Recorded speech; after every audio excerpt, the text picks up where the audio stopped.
But oxygen and liquid hydrogen fill and drain valves are closed. T-minus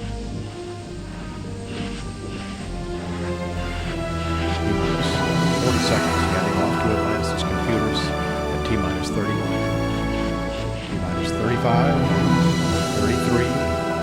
Hold at T-minus 31 seconds due to a failure. And we have had a failure. Ground launch sequencer. We had a problem on the dogs retract switches.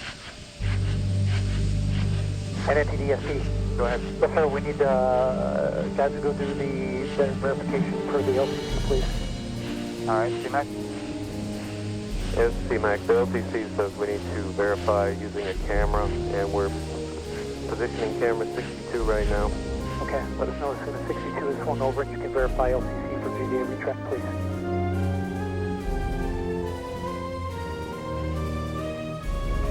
And all personnel, we're holding here 31 seconds for the verification that the GBA has fully retracted for our pre-plan. This is C-Mac. We verify retracted. Okay, and you can verify that it is fully retracted per the instructions that we're being that we developed, correct? That's correct. All right, and STE? And NTD, STD concurs. They satisfied the requirements of GSC 13 pre-plan contingency. I'm go. Okay, I copy. And launch structure. Yes, sir. I heard all that. Concur. Press on. All right, very good. NTD, ST. Yes, sir. Yes, sir. I need concurrence to GLS and mass to clear the hold, please. Very good. And GLS, you have concurrence? Go. Copy that. It's in work. Thank you. Let us know when that's complete.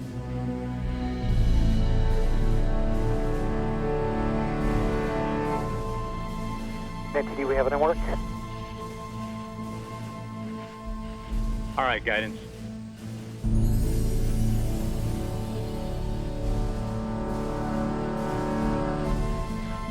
Just a reminder for folks, our launch back hold time is 3 minutes and 16 seconds.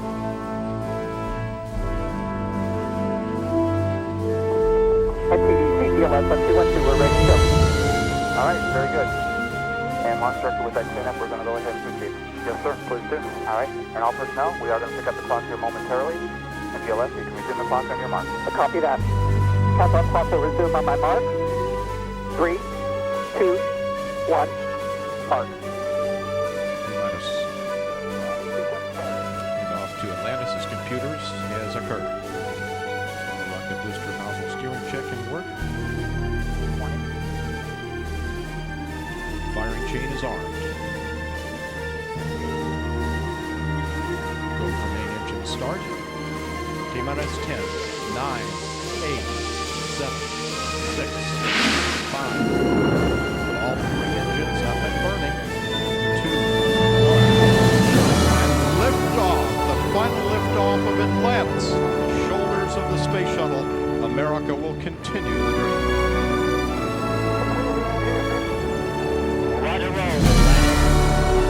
Houston now controlling the flight of Atlantis.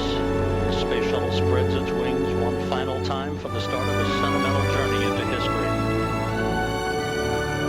24 seconds into the flight, roll program complete. Atlantis now heads down to its level on proper alignment for its aim to heaven and line to orbit. 4.5 million pounds of hardware and humans taking aim on the International Space Station.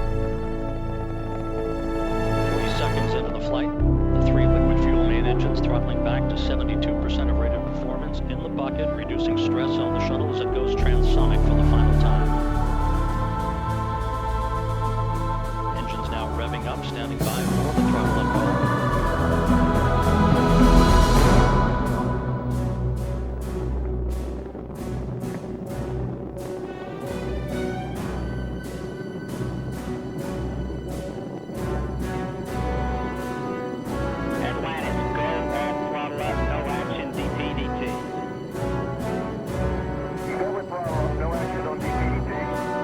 The call from Capcom Barry Baltimore, transducer, instrumentation only.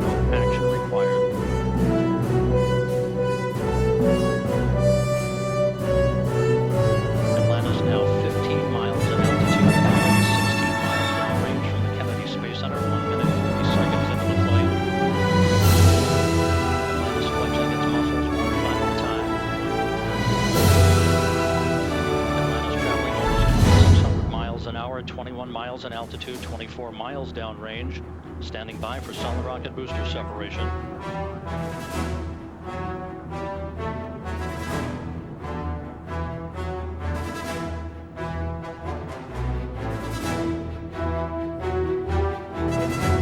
Booster officer confirms staging of good solid rocket booster separation. Guidance now converging.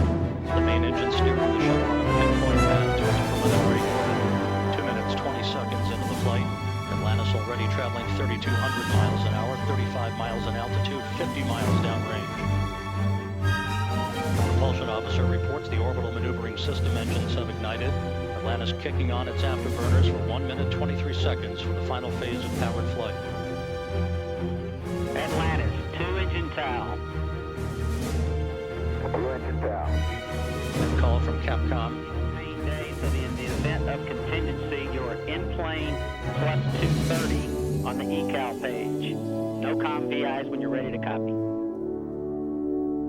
Okay, in plane plus 230, go ahead. Plus to ATO, 10.8. Press to MECO, 14.7.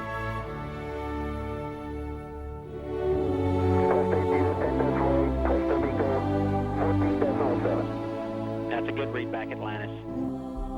Because of the slightly late launch time, Capcom Barry Wilmore reading up to pilot Doug Hurley the updated abort boundaries for Atlantis, which is flying on the singular power of its 3 liquid fuel main engines, draining a half a ton of fuel per second from the shuttle's large fuel tank.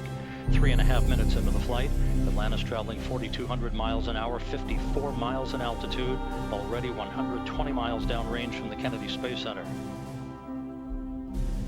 3 good main engines, 3 good auxiliary power units, 3 good fuel cells for Atlantis.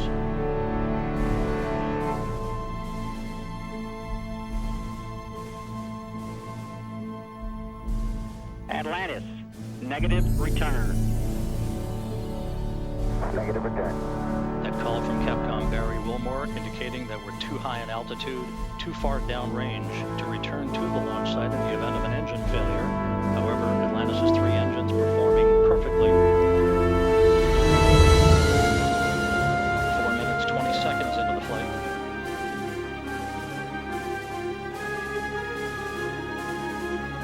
Atlantis currently traveling 5,500 miles an hour, 62 miles in altitude, almost 200 miles downrange. 4 minutes of powered flight remaining.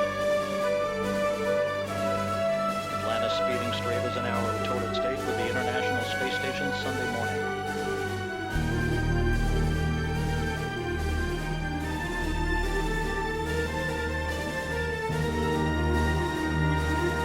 Coming up on the 5-minute mark.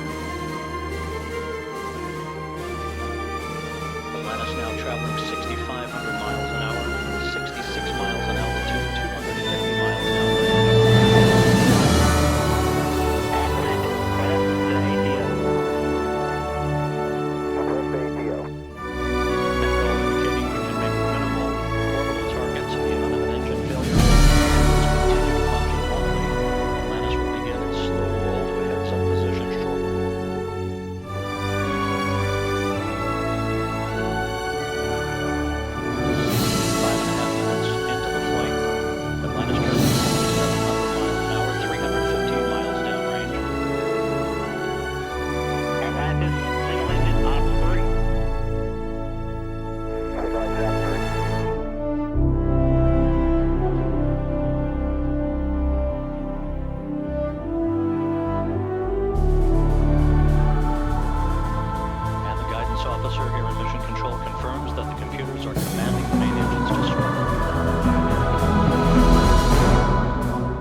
Heads-up position now, providing better communications to the tracking and data relay satellite system as Atlantis heads uphill. 6 minutes, 20 seconds into the flight. Atlantis press to MECO. That call indicates that we can make our normal cutoff targets in the event of an engine failure. However, all 3 main engines continue to function.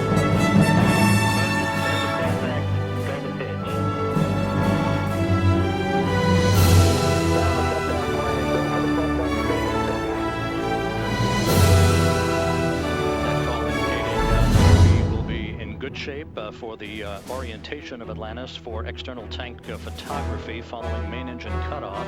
Now 7 minutes into the flight.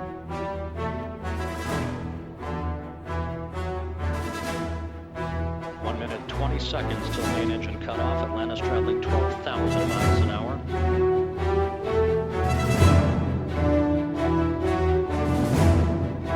Main engines will be throttling down once again, the stress on the shuttle and its 4 crew members to that of 3 times the effective gravity. Atlantis currently traveling at a speed of more than 4 miles a second. 1 minute of powered flight remaining for Atlantis.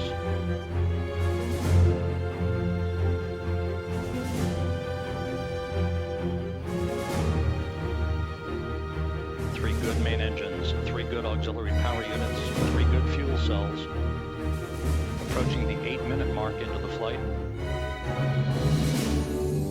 Atlantis now traveling more than 15,000 miles an hour.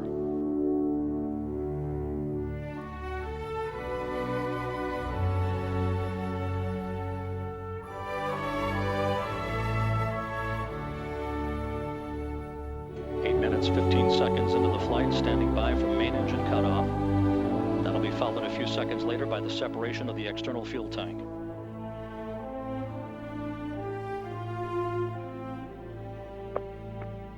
Booster officer confirms main engine cutoff. For the last time, the Space Shuttle's main engines have fallen silent as the shuttle slips into the final chapter of a storied 30-year adventure. Now standing by for external tank separation.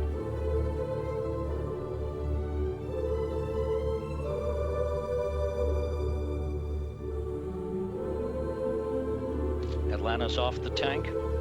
Commander Chris Ferguson will be maneuvering Atlantis now into an orientation to enable Sandy Magnus to capture digital still imagery of the external fuel tank as it drifts away. OMS 1 is not required.